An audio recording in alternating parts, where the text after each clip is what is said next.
Hi, I'm Hollie Sexton with Abound Credit Union, and thank you so much for watching HCEC-TV's Issues and Insights. Today, we're going to talk with Monica Ruehling, Development Director for Feeding America, Kentucky's Heartland. And before we get into that, I know things are really tumultuous right now, especially with the pandemic, trying to decide what path to take for our kids when it comes to choosing school and whether to go in person or online. And so I commend our administrators and our teachers as they're making those decisions and preparing, and for you parents as well. If you would like some online instruction, we have that now at aboundcu.com. Just click on the Learn tab. All right, now I introduce you to Monica Ruehling, our guest. And Monica, you and I have not been in an interview together in months. Months, actually, yes. Yeah. So we have a lot of catching up to do. We do, and we're 6 feet apart, so yes, take we note are. of that. Yes, we are. So we're being safe. So speaking of that and the pandemic, let's talk about Feeding America, Kentucky's Heartland, and first of all, where you're located and what you do primarily, and then we'll get into COVID-19. Sure, okay. So Feeding America, Kentucky's Heartland is our hunger relief organization, not only here in Hardin County, but in 41 other Kentucky counties. We are actually located right here on Peterson Drive in Elizabethtown, but again, our reach reaches far out there. We go from Hardin County all the way down to the Tennessee border to almost near Missouri. So that's a lot of territory to cover, but we do it because we know, unfortunately, there's a lot of people that struggle. They're in need. They just need that box of food maybe to get them through the next month, through the next hump. So that's what we do through a very small staff, but through a large network of volunteers and partner agencies, we're able to take that food out to the counties that need it the most. So it sounds like with the 41 counties, your small staff here in Elizabethtown is able to liaise with groups in those 41 counties. Absolutely, to find out who to distribute to. Right, right. So we've got a network of partner agencies. There's over 225 partner agencies in all of those counties. And they're the ones that are really the folks that are doing the day-to-day work of seeing the folks that are in need, of making sure that we are meeting their needs, and that's what we do. We then help our partner agencies to meet those needs. Well, I commend you and your staff because it is a small staff, and that's a lot of agencies. It is, it is. We right now we've grown to a whole 26 in paid staff, so we feel like we're booming.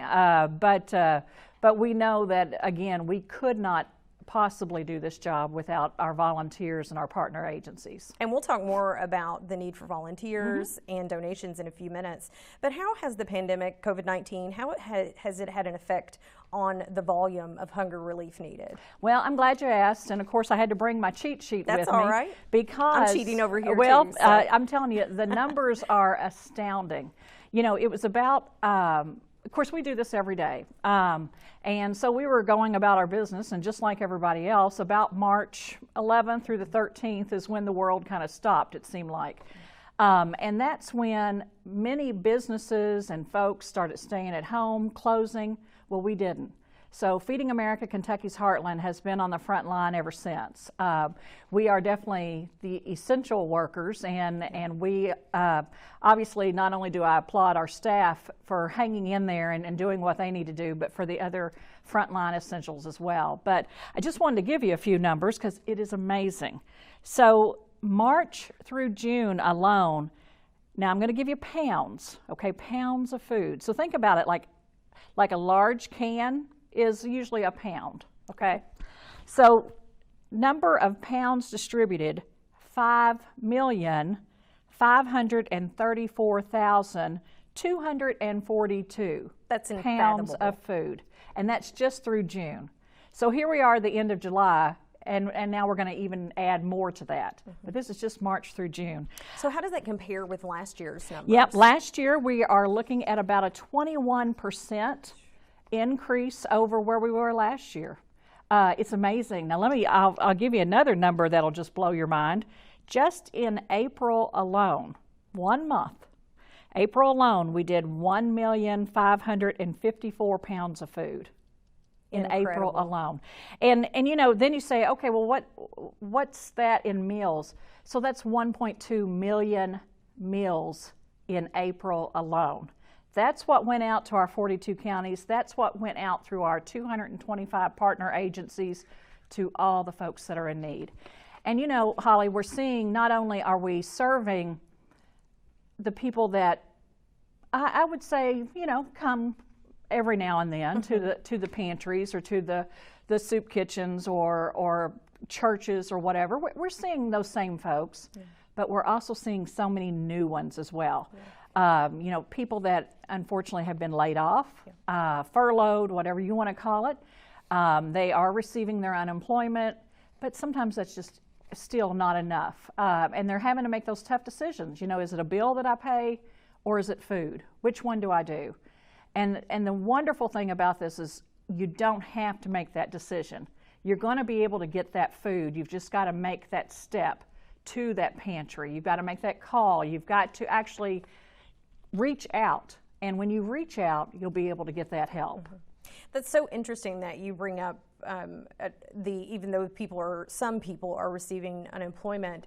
I know the conversation is happening, and what you said just dispelled that myth, which is, well, they're getting this extra money, they should be fine. Well, the issue is sometimes they're taking care of 4 bald tires on a car. Exactly, right. Those things that if you don't have, and we know that a large percent of Kentuckians do not have more than $600 in emergency savings. So that extra money a month that they're receiving for unemployment is probably going to cover back bills that they owe or something that they would not be able to take care of had they had a savings. Right, so, absolutely. So that's fascinating. Absolutely. And you know, and we also always have those myths out there that, you know, this is a person that doesn't work, that doesn't want to work. No, actually, it's your working poor. That's what they call them. You know, it's the families where mom and dad are both working, but it's still just not enough, or it's a single parent. Single parent household. It's a grandparent raising grandchildren. I mean, these are all real scenarios. Or these are real guardianship families. situations. Right, yeah, right. For sure. And these folks need that extra help.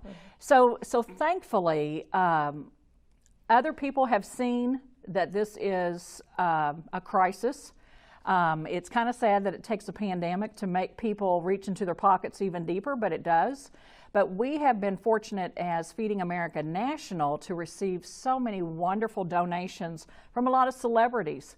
You know, I love it when I turn on the TV at night and somebody's saying, well, we're going to give to Feeding America, and I'm like, and all of that trickles back down here, and that's wonderful. I was going to ask that. When people donate to Feeding America, you're under the umbrella of Feeding America. Correct. But would you explain the distinction and how the funds are dispersed between the national Feeding America and Feeding America Kentucky's Heartland, which is local? So we are a partner then of Feeding America National.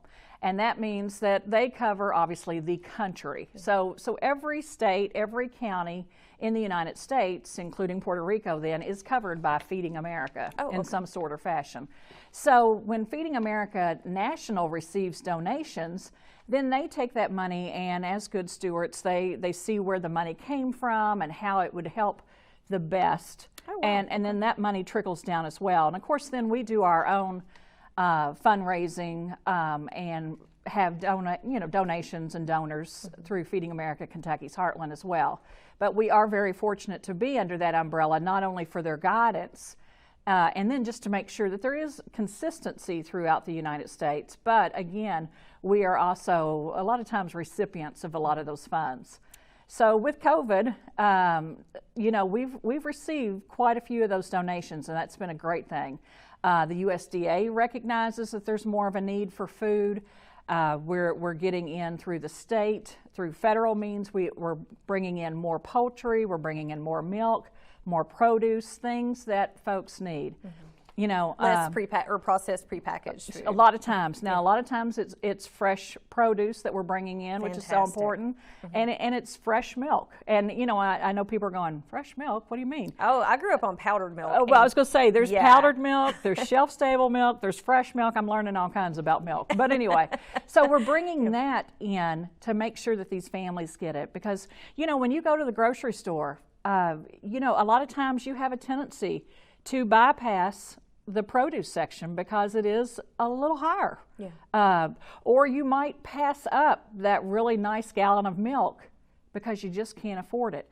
And especially during COVID-19, especially at the beginning, March and April, when the grocery stores were so hard hit, you know, folks were going in and they weren't finding anything. I'm so glad you brought that up, because it made me think of the elderly who may have not been able to shop so quickly, absolutely. And had to wait for a ride or for someone to bring them food. And once they got to the grocery store, those shelves were bare. Right, and maybe all that was left was something that was very high priced. Right. And they couldn't buy exactly. a store brand or something, you know, like and that. we say it all the time. We live in a very abundant country.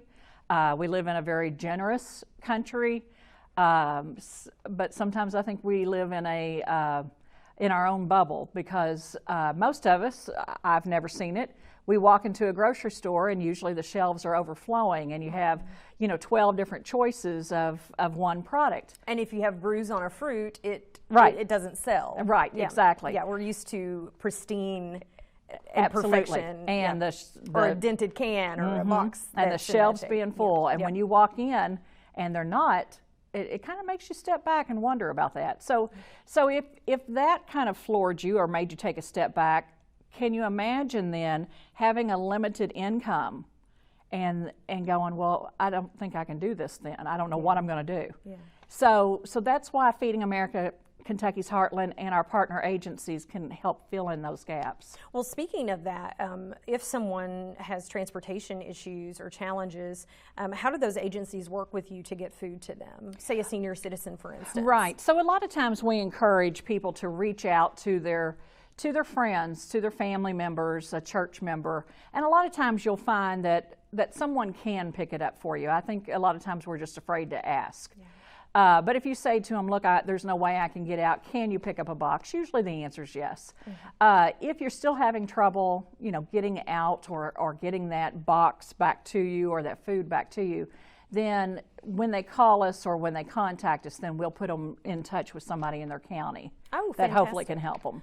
So what's the screening process for getting a box of food? Well, actually it's very easy. If you live in that county, if you can prove that you live in that county with some type of a driver's license, a ID that has your county on it, a piece of mail with a current address, something as simple as that, if you live in that county and can prove it, you get a box of food, the end. So there's incredible. No screening to it. Now each partner agency that we have, they may have you fill out your name and address on a list. You might sign up. But that's only to keep track of how many folks that we've actually distributed to. That's basically for internal purposes. Nothing gets relayed to the government. Nothing gets sold, obviously. We just keep track of that for our own purposes. But basically, again, if you live in that county and you need assistance, then you get assistance. Now, the only program that actually has an income guideline is our senior box program, and that's because that is a federal program. Okay.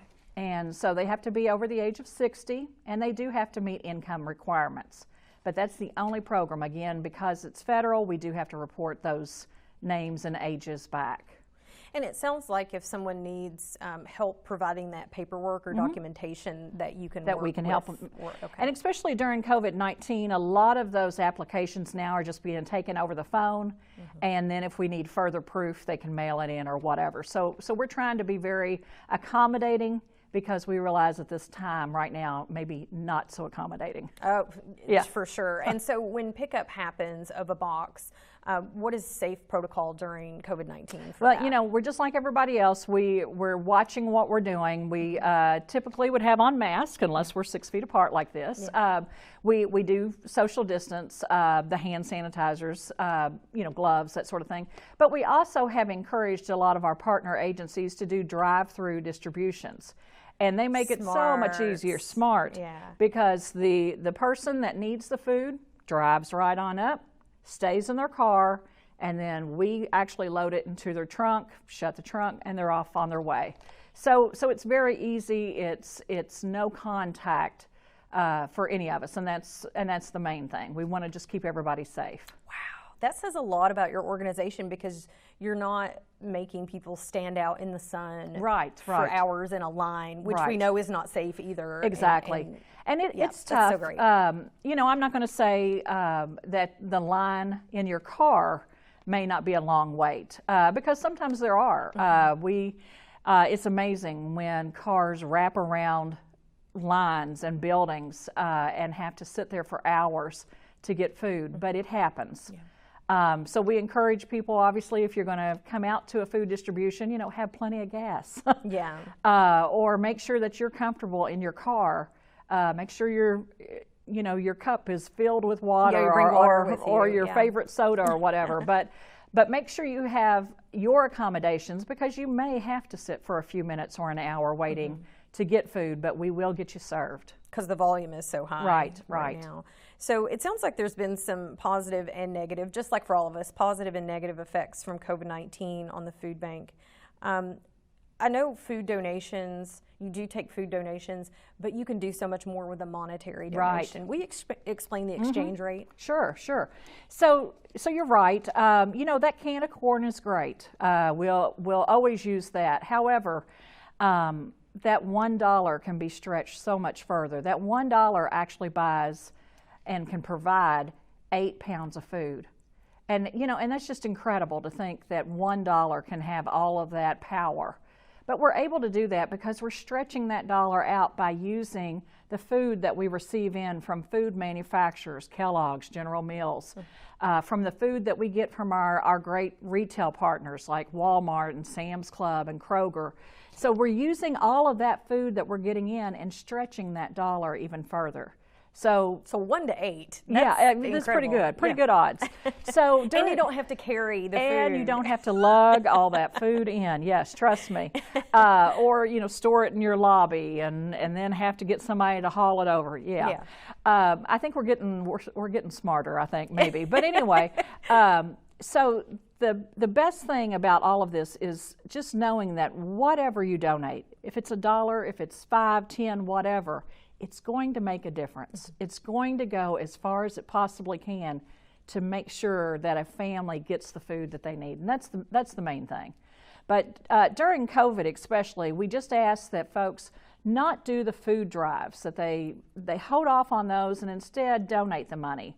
And the reason we said that at the beginning was because of the grocery stores taking such a huge hit. We didn't want someone going in and going, oh, well, I've got to get 12 cans of corn because I'm doing a food drive. We wanted them to leave it on the shelves for the folks that needed it when they got to the grocery store.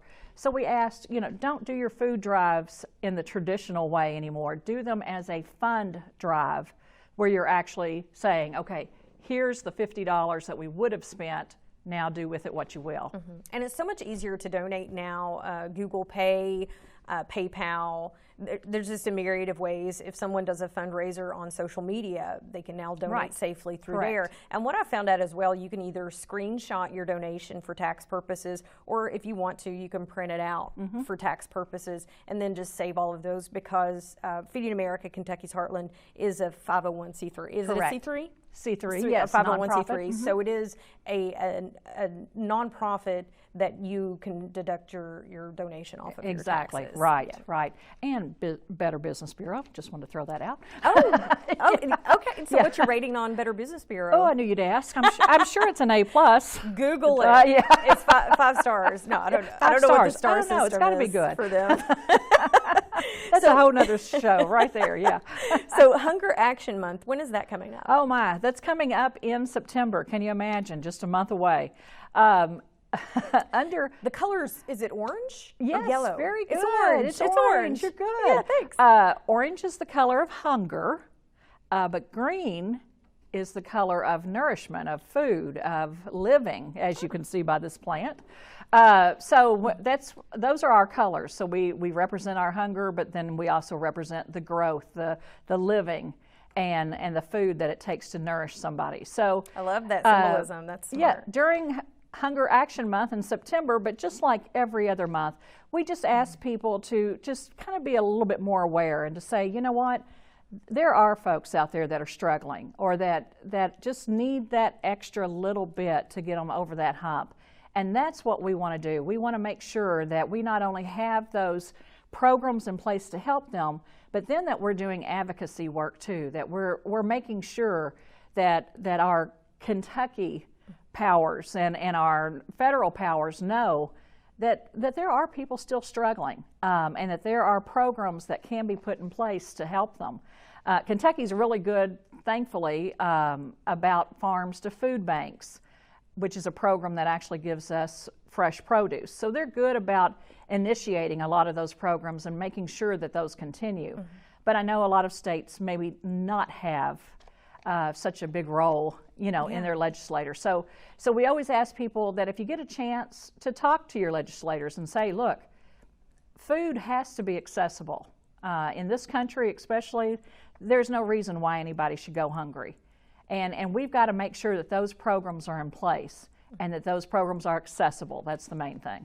And if you're not sure who your legislators are, you can Google it. Absolutely, you can Google that, or I can help you with that. I know that one.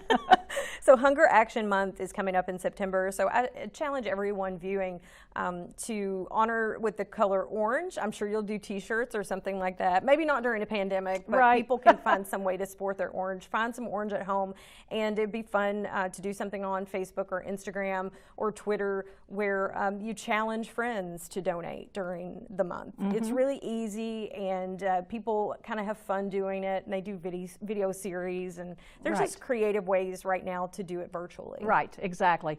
And that's what we're doing. We're doing everything virtually, but you can still make a difference. You can still have an impact, even if you feel like that you're sitting at home and maybe things aren't normal anymore. You still can make an impact. You could do a Feeding America Kentucky's Heartland TikTok challenge where people have to pay $10 to participate in the challenge and share their video. Good. I mean, just throwing that out there. Yeah. People have gotten really fun with TikTok as families. So that's something that can be done during Hunger Action Month. So there's several things that we all can do despite the pandemic, right. which is really exciting. Correct. That we can be part of that and make an impact. So volunteers, how does that work during the pandemic? I know a lot of our viewers have at some point with a civic group come in and they packed boxes right. at the warehouse. Well, I'll tell you, before the COVID, as I like to call BC. BC, yes. BC. Yeah. And like AC. I saw somebody today, they're like, after the pandemic has become equated to winning the lottery. It's Correct. Like, well, when the pandemic is exactly. over, I will. So we had won the lottery BC because we had so many volunteers coming in. We really didn't have to ever go out and ask anybody. People just showed up. In fact, last year alone, we had enough volunteers to equate to 12 full staff employees. Oh my goodness. You do have one of the strongest volunteer programs in the Commonwealth. It's incredible. Our volunteer center down at 300 Peterson Drive was always hopping with people just wanting to be there. Unfortunately, about the end of March, we had to make the decision because of the CDC guidelines and safety for everyone. We made the decision to close the volunteer center to the outside public. And I tell you, it's been tough. Mm-hmm. It's been lonely. We're not seeing all of the familiar, friendly faces. But we have been blessed because the governor did, he saw the need for it, of course, after we advocated for that, but he did see the need for it, and he actually brought the National Guard to our volunteer center. So they have been there on and off since the end of March, which is incredible. Right now we have them through about the first week of August, and hopefully with enough finagling in the budget and otherwise, then we might have them a little longer. But these guardsmen and guardswomen, they've just been incredible. They've endured the heat in the warehouse. They've packed those senior boxes. You know, right now, we still have 8,500 senior boxes a month to pack. You know, that's not even including then the backpack line, which isn't going yet. But once it does, that's 5,500 children a week that are on that program. So all of that still has to be done, pandemic or no pandemic. So without those guard people, soldiers, Yeah. there is just no way that we could have ever done this. I can't imagine a better assignment. Correct, A worthwhile assignment, I should say, a more worthwhile assignment for the National Guard than service and dedication to showing up. And that's really what they've done. been saying too. Yeah. Well, that's who they are. That's our Right. identity. So that Right. makes so much sense. Right. So last week or so, we decided, especially with the Guard, of course, they have other assignments, and believe it or not, they do have lives. These are folks, you know, that are working full-time jobs, and some of them have been called back to work. Yeah. So we're losing, we're not getting as many as we did at the very beginning. So last week we kind of made the decision to open up the volunteer center at different times just to see if groups maybe would come back. And I'll give you an example, and you may want to take it back to a Bound Credit Union because I know you all volunteered there before. But we know that people kind of want to stay in their own circle, if you will, in their own family. Yes. Okay. So we're looking at we have a team. We call it our COVID crew. Sure. Those are the people you hang out with during the Absolutely. pandemic. Yeah. Right. So from 5 to 7 in the afternoons, we're looking at opening it up just to those businesses, those corporations that have that core group of just what you said, that COVID crew, and coming in and boxing and bagging and doing whatever, small team of 6, and they just have the place to themselves. And so we're hoping that we kind of make sure that folks know that they can still be safe and still do the work and a good thing that we need. I love that. I'll spread the word. Yeah. Yeah. So we have to wrap up. I'm getting the wave. I'm sure you are. It's time to go. But before we do, how do people get in touch with you, or organizations get in touch either to donate or to volunteer? Absolutely. We'd love for you to go on our website, which is www.feedingamerikaky.org. And on that website, you'll find out how to donate, how to volunteer, and if a person should need help and need to know where to find food in their county, you can also find it on that website. Perfect. Feedingamerikaky.org. And I want to run through those numbers again quickly. That's just incredible. You said that in March through June, Feeding America Kentucky's Heartland served over 5 million pounds of food. Correct. Is that correct? Right. What is that? 3 months. Yeah. That's incredible. Yeah. And we know due to the pandemic that we've seen a 21% increase in the need for food and food insecurity, and 1.2 million meals in those 42 Kentucky counties. Right. That's incredible. Well, great job to you and your staff. Thank you. You're doing good stuff. I hope when your head hits the pillow at night, you know that you've done a good thing. We are tired, that's for sure, but we know we've done the right thing. You're right. That's fantastic. Well, thank you so much. Thank you. I appreciate. That's Monica Ruehling, Development Director for Feeding America Kentucky's Heartland. And again, you can visit them at feedingamerikaky.org. And if you're looking for engagement for your student and they have just run out of things to do, check out aboundcu.com. Also, we're on Facebook, Abound Credit Union, and you can find our interactive calendar there. We have one that we created with the University of Kentucky Hardin County Extension Center. That's a lot of fun. They've poured a lot of work into their programs. And also, again, aboundcu.com. Just click the Learn tab to learn more about financial education. Thank you so much for watching HCEC-TV's Issues and Insights. I'm Hollie Sexton. Have a good day.